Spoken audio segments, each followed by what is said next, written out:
Boa noite, queridos irmãos. Que a graça de Jesus esteja nos seus corações. Hoje nós vamos ler e comentar o Salmo de número 100. Podem abrir suas Bíblias, por favor.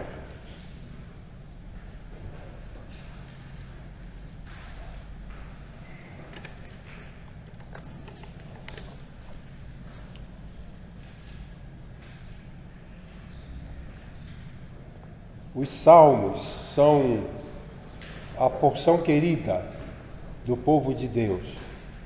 Os salmos faziam parte da vida pessoal das pessoas, porque as pessoas estavam sempre lembrando dos salmos e no seu dia a dia os salmos eram recitados.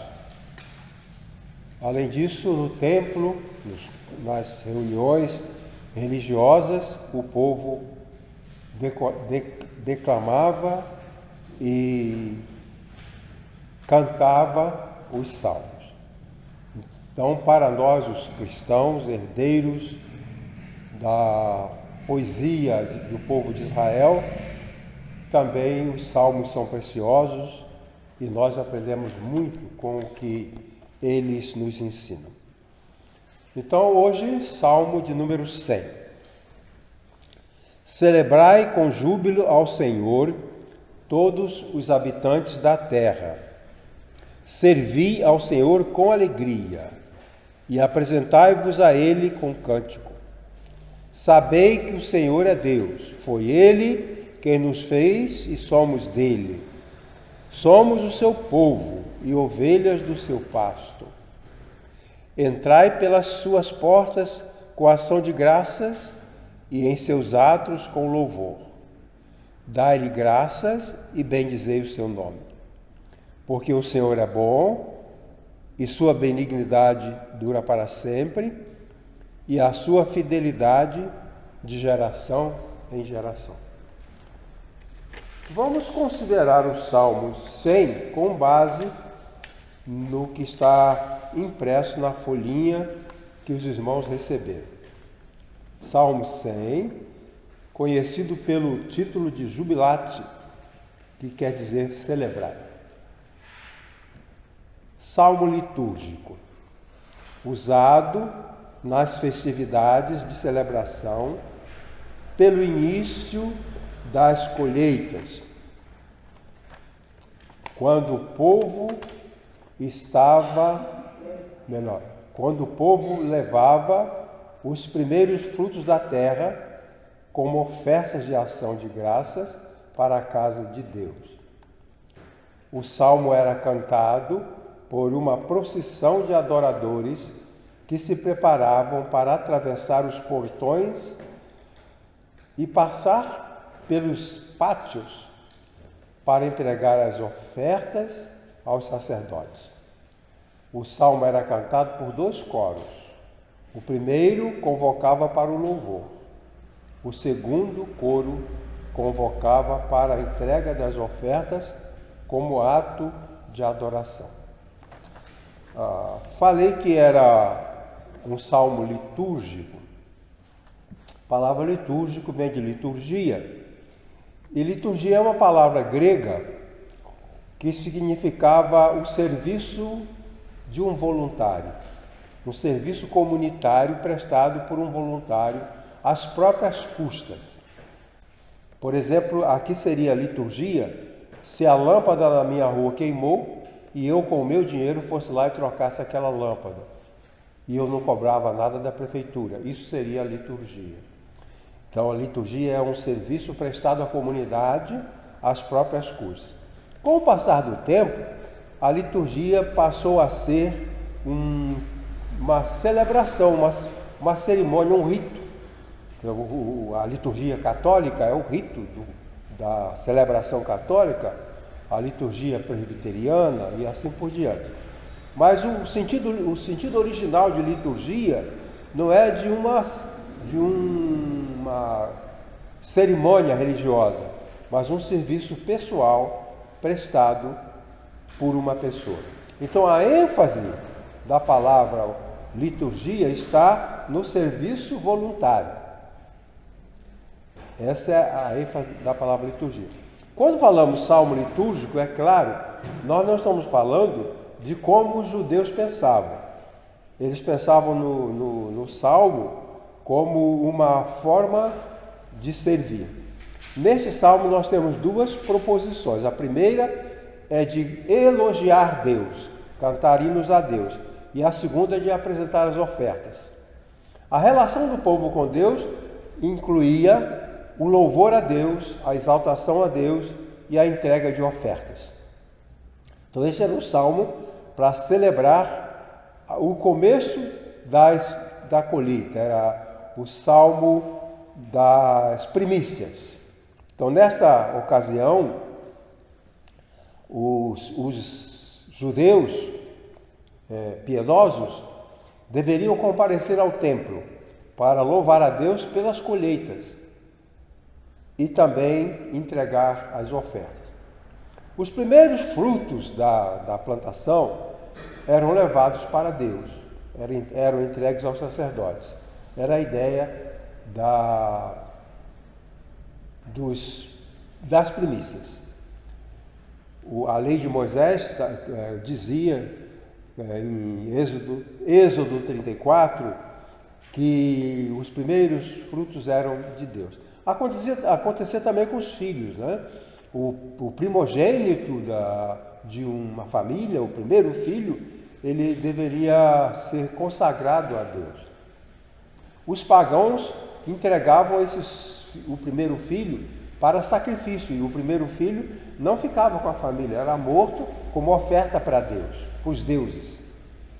E entre o povo de Israel, a criança não era morta, mas era consagrada a Deus, e uma oferta de animal era apresentada a Deus. E em relação aos frutos da terra, esses frutos eram levados e entregues ao sacerdote como uma oferta para Deus.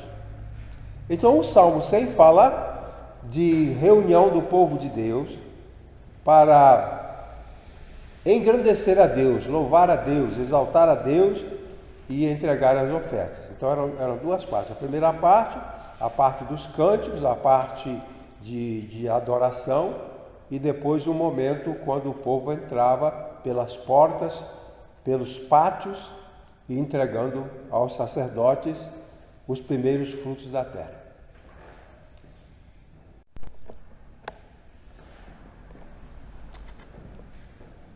Então, para nós, cristãos, a entrega dos frutos e a adoração não é a liturgia. A liturgia é outra coisa que a palavra foi colocada na experiência religiosa, mas era um dever social, prestar serviço à sociedade. A outra discussão é sobre o convite para a adoração exigia entusiasmo e alegria, e a participação de todos os povos. Os judeus não conheciam uma adoração murcha, uma adoração morna. Eles vibravam, eles cantavam com grande alegria. E o salmista então convida: celebrai com júbilo ao Senhor. Celebrai com júbilo ao Senhor todos os habitantes da terra. As colheitas são dadas por Deus não apenas para o povo de Israel, mas também para todos os povos. Mas mais importante que o valor das ofertas era a atitude de sinceridade dos adoradores. Celebrai com júbilo ao Senhor todos os moradores da terra. Os judeus, nesse contexto, não imaginavam um culto isolado, mas sim um culto aberto para todo mundo. Porque Deus não abençoava apenas o seu povo, abençoava todas as pessoas. Deus abençoa os seguidores dele, os crentes, e também abençoa os incrédulos. Muita gente acha que só os crentes devem ter saúde porque são crentes, ou só os crentes devem ter bons empregos porque são crentes. Isso não é fato, né? Deus não tem assim essa coisa de privilegiar nesse sentido da providência. Estamos falando da providência de Deus que provê os meios de sobrevivência para todas as pessoas. Então, todos os moradores da terra eram convidados. Seria bom se os crentes pudessem estar sempre incluindo os não crentes nos seus atos de adoração, nos seus atos de louvor. Eu vou à igreja louvar o meu Deus, eu levo o meu vizinho que não é crente para participar também. Eu vou entregar minhas ofertas, mas eu convido o meu amigo para ir comigo, para participar comigo. Então essa é a ideia, o convite para a adoração, que exigia entusiasmo e alegria, e a participação de todos os povos. Então o culto, nesse contexto, não era um culto exclusivo. Celebrai com júbilo ao Senhor todos os moradores da terra. O outro comentário diz que os atos de adorar e servir são equivalentes. Servi ao Senhor com alegria e apresentai-vos a Ele com cânticos. A palavra culto, na versão grega do Velho Testamento, é latria, que significa o serviço prestado por um escravo ou culto prestado a uma divindade. Quer dizer, a ideia aqui do culto é que o culto não é uma expressão preguiçosa, né? O adorar a Deus é um serviço. A palavra latria, de onde vem idolatria, é um serviço prestado. Então, o crente deve prestar um serviço a Deus. Cantar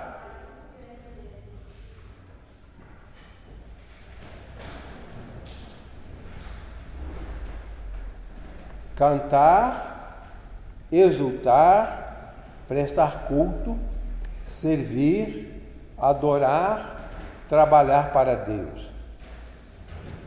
Tem o mesmo significado, tem o mesmo sentido.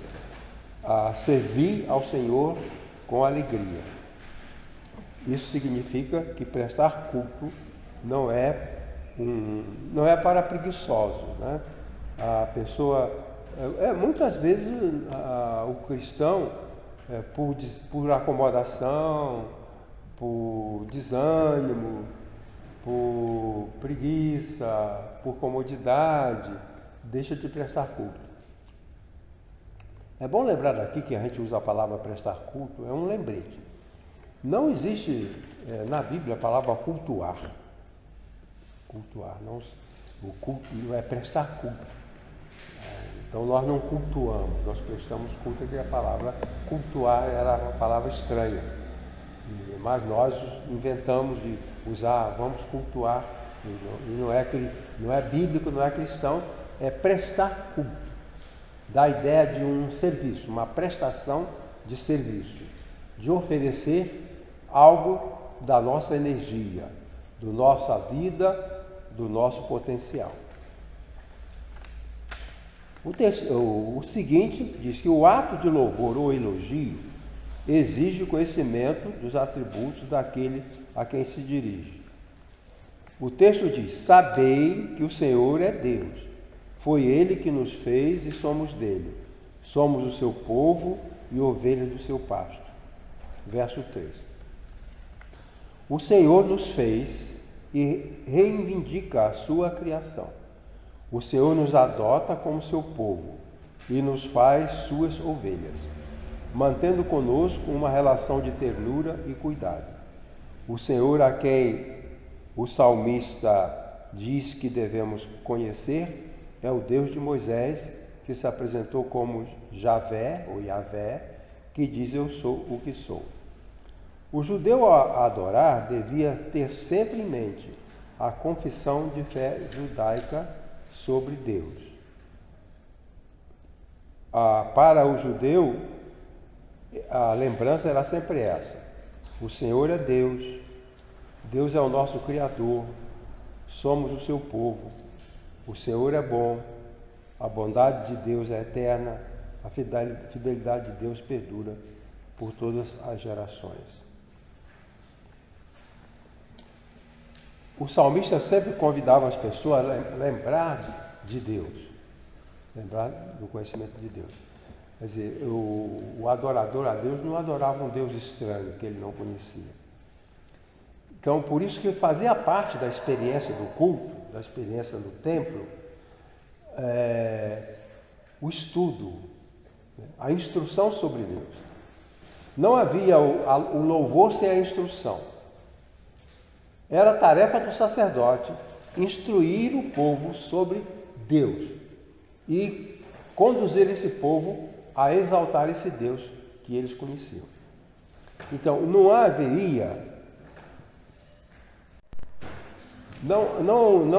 deveria haver a tentativa de louvar a Deus sem conhecê-lo. Então havia parte da instrução sobre Deus para que o povo soubesse a quem adorar. Muitas vezes, a gente vê hoje em dia na religião cristã, essa coisa do aprender de Deus, de estudar a palavra, é deixada em segundo plano. Eu conheci em outras ocasiões, conheço pessoas em cuja igreja não se falava, não se ensinava a palavra. Era só cântico, oração e testemunho. Então, se é um culto cristão, faz parte desse culto cristão a instrução sobre o Deus a quem nós adoramos. Então, nós o povo de Deus devia amar muito mais a instrução cristã, buscar muito mais o conhecimento da palavra de Deus. Conhecer a Deus é conhecer a sua palavra, é conhecer os seus ensinos. É como conhecer alguém. Conhecer uma pessoa é conhecer o que ela fala, o que ela pensa, é conhecer como ela age, o que ela deseja, o que ela quer. E o salmista diz que as pessoas sabem que o Senhor é Deus, foi Ele quem nos fez, nós somos o seu povo, somos ovelhas do seu pasto. Essas são as instruções. Primeiro a instrução e depois a adoração. Então, nesse ponto há uma falha muito grande do povo de Deus, de pouca valorização à instrução sobre Deus. Jesus falou que quando 2 ou 3 estiverem reunidos em meu nome, aí estou eu no meio deles. Os rabinos ensinavam que a reunião em nome de Deus era a reunião de pessoas para considerar a palavra de Deus.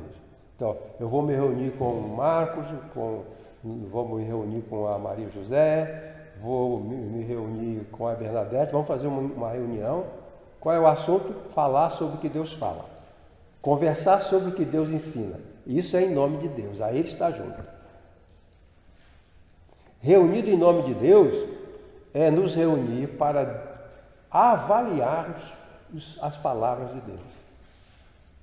Então, para os judeus é isso. Quando você se reúne para valorizar o que Deus fala. Vamos imaginar que eu faço uma reunião para nós lermos uma carta do irmão Daniel. O irmão Daniel mandou uma carta e nós vamos nos reunir para ler essa carta e entender essa carta. Aí nós estaremos reunidos em nome dele, que estamos reunidos para entender o que ele falou.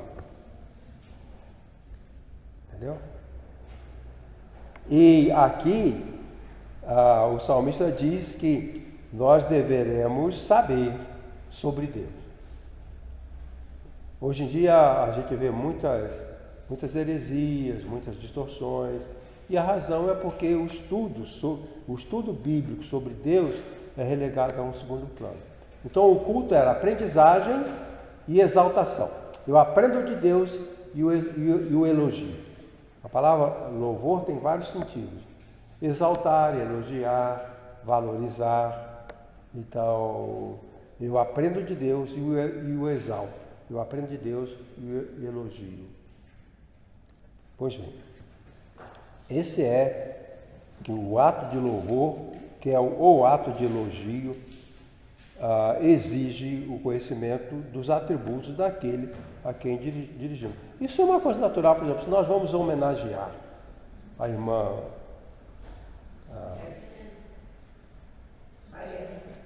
a irmã Maria Alice, se nós vamos fazer uma homenagem para ela, então nós precisamos saber quem ela é, para que a homenagem seja adequada. Então, quando nós queremos adorar a Deus, precisamos saber quem Ele é, conhecê-lo. De forma que o estudo daquilo que Deus fala, o estudo daquilo que Deus é, a aprendizagem sobre Deus é fundamental para a experiência com Ele. É fundamental para a experiência com Ele. O filho que não conhece o pai não pode realmente valorizar esse pai. Eu valorizava o meu pai à medida em que eu observava o que ele era. Sua coragem, a sua bondade, a sua dedicação, a sua fidelidade, seu amor à família. Com base nisso é que eu o elogiava. Então nós precisamos valorizar isso. O povo de Deus precisa valorizar, não só querer adorar. Houve uma época que, logo assim que eu vim para São Paulo, havia uma onda assim de muito louvor, né? Os jovens se reuniam para cantar por horas e horas e horas. Aí eu perguntava, e quem trouxe a palavra? Quem pregou? Ninguém pregou, lá não tem pregação, a gente só canta. Então, eles querem louvar a Deus e não aprender nada de Deus, não saber nada de Deus. Não sabem nada de Deus. Porque o nosso Deus é um Deus que se expressa na palavra dos profetas, na palavra do seu Filho, na palavra dos apóstolos. Ele se expressa. E essa expressão nós precisamos valorizar. E o salmista diz que devemos conhecer a Deus. Precisa saber. Aí nós estamos aqui na casa de Deus, mas quem é esse Deus? Deus em cuja casa nós estamos. Isso aqui é a casa de Deus? É. E daí? O que é esse Deus de quem essa casa é? Ou a quem essa casa pertence? Precisamos conhecer aquele a quem essa casa pertence, porque aqui nós expressamos a nossa fé e aqui expressamos o nosso amor. O outro comentário que o Salmo nos permite, é que o interesse principal do culto deve ser focalizado em Deus e não nos adoradores.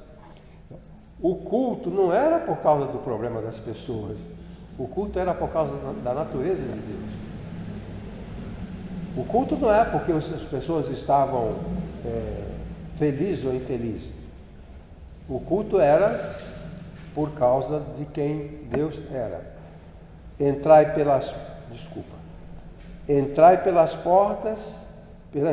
suas portas com ação de graças e em seus atos com louvor.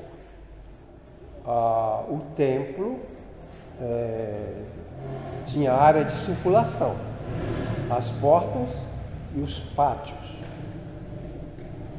E esses pátios e essas portas eram estruturas da casa de Deus. E a entrada era para focalizar o conhecimento de Deus. O culto não era feito para alegrar os crentes, para trazer euforia. Hoje, o que chamamos de culto muitas vezes é um show para exibir, né? Um show com luzes, troca de luzes, jogo de luzes, agora faz tudo preto, né? Aquilo são coisas que não são aquilo que está... uma exibição. No tempo da igreja, nos primeiros séculos, a igreja evitava, por exemplo, a música muito rica. Os cânticos eram chamados o cântico gregoriano, que era uma música muito simples para não dar ideia de euforia. Não era aquela música polifônica. A polifonia, música com várias linhas de melódicas, eles não cantavam, porque podia parecer que passavam na rua, que era para eles se exaltarem. Então era o canto chão, né? O canto olhando, canto plano, que o povo de Deus cantava. Com o passar do tempo, aí surgiu então a polifonia, surgiram os coros, né? Mas o povo tinha medo de que passasse na rua, achava que eles estavam lá para se divertir. Então, o culto não é um show, aquele moço da televisão, show da fé. O show é para exibição humana. Então, um culto a Deus não pode ser um show da fé. Não pode ser um ambiente, um jogo de luzes, sons atípicos, não pode. Aqui se diz assim que o interesse é esse: entrai pelas suas portas com ação de graças e em seus atos com louvor. Dai-lhe graças e bendizei o seu nome. As portas pertencem a Deus. Os atos são os atos de Deus. O louvor e as ações de graças são dirigidas a Deus. Eu me lembro muitas vezes de pessoas que reclamavam: o culto é sem vida, o culto é morto, o culto é isso, o culto é aquilo, né? Porque a minha expectativa é de eu ter alguma coisa que me agite. Mas o culto é focalizado em Deus, nas suas características, na sua bondade. Não é uma festa para pessoas que estão em busca. A igreja não é uma casa noturna, né, que para melhorar, para aumentar, usam drogas, para aumentar a euforia, a exultação. É um lugar de serenidade e o coração que deve palpitar, e não nossos pés. Uma vez um pregador falou que havia 3 tipos de música, né? A música para os pés, né? Que dá vontade de mexer os pés. A música para a mente, que é a música erudita. E a música para o coração, que para a pessoa se inclinar para Deus. E que nos faltava muita música para o coração. A gente tinha mais a música para os pés, que é a música popular para a dança, e a música para a mente, para deleite intelectual, e aquela música que quebranta a alma, aquela música que quebranta o coração, aquela música que nos faz chorar pelas nossas necessidades, aquela música que cantando nos quebranta, nos faz sair humildes da casa de Deus. Então essa música aqui era a música que eles entoavam. Bom, estamos chegando para o final. A causa da celebração são os atributos e os atos de Deus. O texto diz: porque o Senhor é bom. A gente vem para a casa de Deus por isso, porque o Senhor é bom. Não é que o pastor é bonito ou é chique, é porque Deus é bom. A gente não vai para o culto porque tem um templo super maravilhoso. A gente vai porque Deus é bom. A razão é essa, porque o Senhor é bom. Por isso a gente vem à casa de Deus. Porque o Senhor é bom, e a sua benignidade dura para sempre, e a sua fidelidade de geração em geração. Então, há 3 motivos, há 3 características divinas: a bondade, a misericórdia e a fidelidade. Deus é bom, é misericordioso e é fiel. Por isso eu preciso de exaltá-lo, preciso de louvá-lo e prestar culto a Ele, por causa do que Ele é. Se eu elogio uma pessoa, é por causa daquilo que aquela pessoa tem de admirável e maravilhoso. A bondade significa a disposição divina para beneficiar o seu povo. Deus só pode fazer o bem à sua criação. A misericórdia é a disposição divina para suportar os culpados. Por causa da misericórdia de Deus é que eu quero exaltá-lo, porque ele suporta os pecadores. O profeta Jeremias falou As misericórdias do Senhor são a causa de não sermos consumidos. Eu vou louvar a Deus por causa disso. As misericórdias do Senhor são a causa de não sermos consumidos. E a fidelidade é a disposição de Deus para cumprir as suas promessas. Então, nós adoramos a Deus por causa da sua bondade, por causa da sua misericórdia e por causa da sua fidelidade.